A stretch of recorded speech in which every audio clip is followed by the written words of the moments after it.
There's a moment, seconds before liftoff, when it's too late to change your mind. The engines are already roaring. The ground is already gone.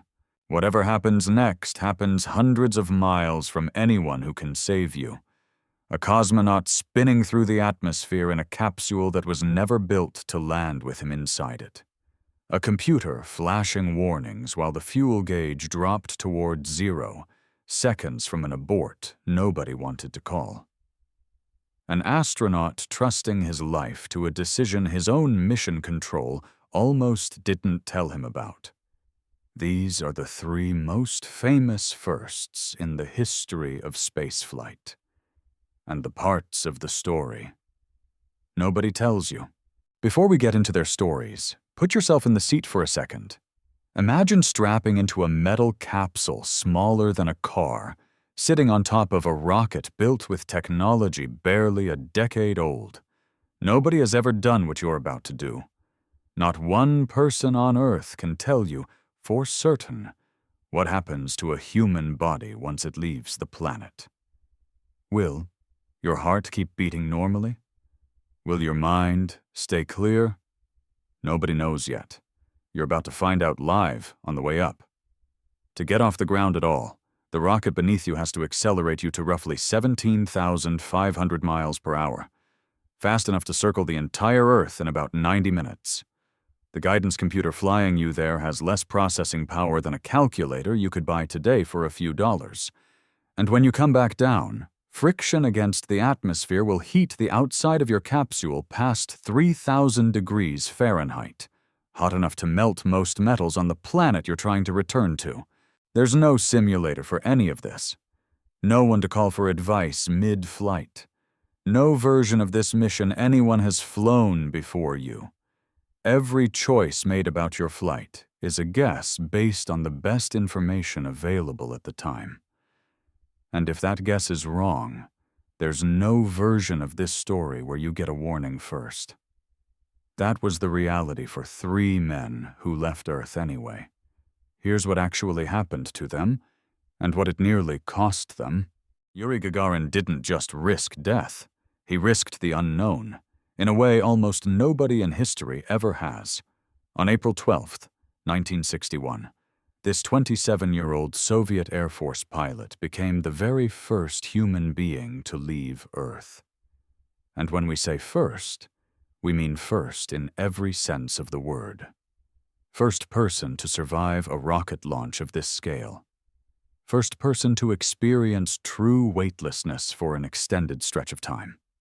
First person to see the curve of the Earth with his own eyes, alone, with no way of knowing if his body or his mind would hold up.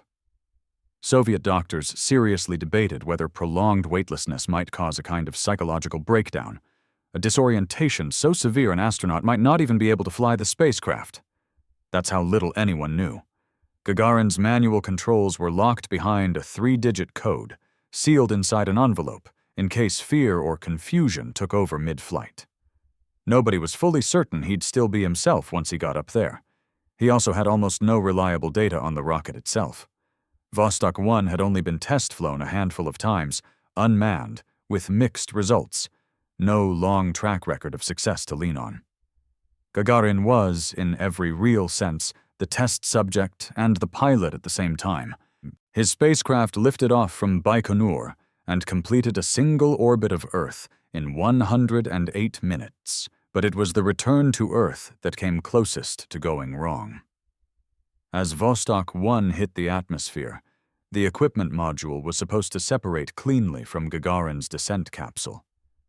It didn't. The two sections stayed connected by a stray cable, and the spacecraft began tumbling violently, spinning at roughly 30 degrees per second while pressed under 10 times the force of gravity. For several tense minutes, Gagarin was trapped inside a spinning, malfunctioning capsule, re-entering the atmosphere at thousands of miles an hour, with no way to stop it. The cable finally burned through, the tumbling stopped, and the capsule stabilized. Then came the part that was kept quiet for almost a decade. Vostok 1 had no way to land softly enough for a person to survive the impact while still inside it. So at around 7 kilometers of altitude, Gagarin ejected from the capsule and parachuted down separately, landing in a field near the village of Smelovka. The empty capsule hit the ground nearby on its own. Officials at the time publicly stated that Gagarin had landed inside his spacecraft, because the rules for certifying an official spaceflight record required the pilot to land with the vehicle. The full truth wasn't confirmed until years later. Gagarin flew into a mission where almost nothing was certain. Not the rocket, not his own body, not even how the flight was supposed to end. He went anyway. That might not just be the first spaceflight in history. It might be the bravest one. Everyone knows Neil Armstrong as the first person to walk on the moon. Fewer people know how close the landing itself came to not happening at all. On July 20th, 1969, as the lunar module Eagle descended toward the surface with Armstrong and Buzz Aldrin aboard, the cabin suddenly filled with an alarm neither astronaut expected in that exact moment. A 12:02 program alarm, followed minutes later by a 12:01. The onboard guidance computer, with less processing power than a basic modern calculator, was being asked to handle more data than it could process in real time, and it was overloading. Mission Control determined the computer was still functioning correctly and gave the go-ahead to continue. But the danger wasn't over. Looking out the window, Armstrong realized the automated descent path was steering Eagle directly toward a boulder field, any of which could have damaged the landing gear or tipped the module on touchdown. With alarms still sounding intermittently and the surface rushing up beneath him, Armstrong took semi-manual control and flew past the rocks himself, hunting for clear ground with the seconds ticking away. The fuel gauge kept dropping the entire time. By the moment Eagle finally touched down, mission estimates put the remaining descent fuel at somewhere between 25 and 45 seconds of hover time, barely enough for another attempt, if that. A few seconds slower, and Armstrong would have been forced to abort the most famous landing in human history, live, in front of a watching world. It didn't happen that way. Eagle touched down safely, and minutes later, Armstrong stepped onto the lunar surface as the first human being to ever walk on another world. Before Neil Armstrong ever left Earth orbit, John Glenn had already become the first American to orbit the planet at all, and nearly didn't make it home to tell the story. On February 20th, 1962, Glenn launched aboard Friendship 7, a Mercury spacecraft barely large enough to sit inside. Early in the flight, the automatic control system malfunctioned, forcing Glenn to fly much of the mission by hand. That alone would have made for a dramatic flight. The real danger was still ahead. Partway through his second orbit, a sensor on the ground indicated that Friendship 7's heat shield, the only thing standing between Glenn and being incinerated during re-entry, might have come loose. If it had, the spacecraft could burn up the moment it hit the atmosphere. Mission Control didn't tell Glenn directly what they suspected. Instead, they asked him to run a series of system checks, hoping to confirm the reading was a faulty sensor without alarming him mid-flight. Glenn noticed the unusual instructions and began to suspect something was wrong. Eventually, officials made a call. Glenn would keep the spacecraft's retro rocket pack attached during re-entry instead of jettisoning it as planned, in the hope that the straps holding it in place might also help secure the heat shield if it truly was loose. Nobody could be certain it would work. As Friendship 7 re-entered the atmosphere, Glenn watched glowing chunks of debris fly past his window, unsure if he was watching the retro pack burn away, or his own heat shield disintegrating beneath him. It turned out to be the retro pack. The heat shield held.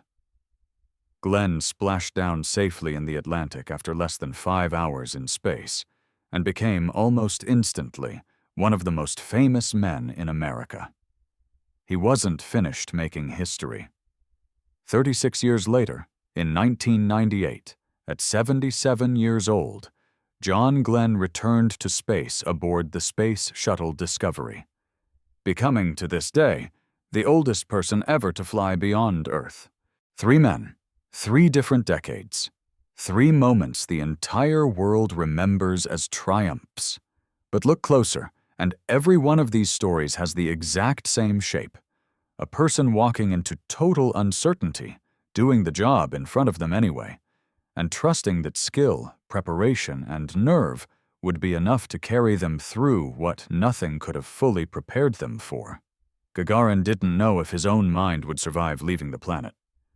Armstrong didn't know if his fuel would last the final 30 seconds. Glenn didn't know if the shield keeping him alive was already failing beneath him. None of them got a guarantee. They went anyway, and in doing so, they didn't just make history. They proved something the rest of us still get to borrow courage from. The unknown was never a reason to stay on the ground. It was the whole reason to go. So here's a question worth sitting with. If you were in that capsule, with no guarantee how the story ends, would you still have climbed in? Let me know in the comments. And if you're the kind of person who needs to know how far someone will go, even when they already have everything, subscribe, because that's exactly the story coming next.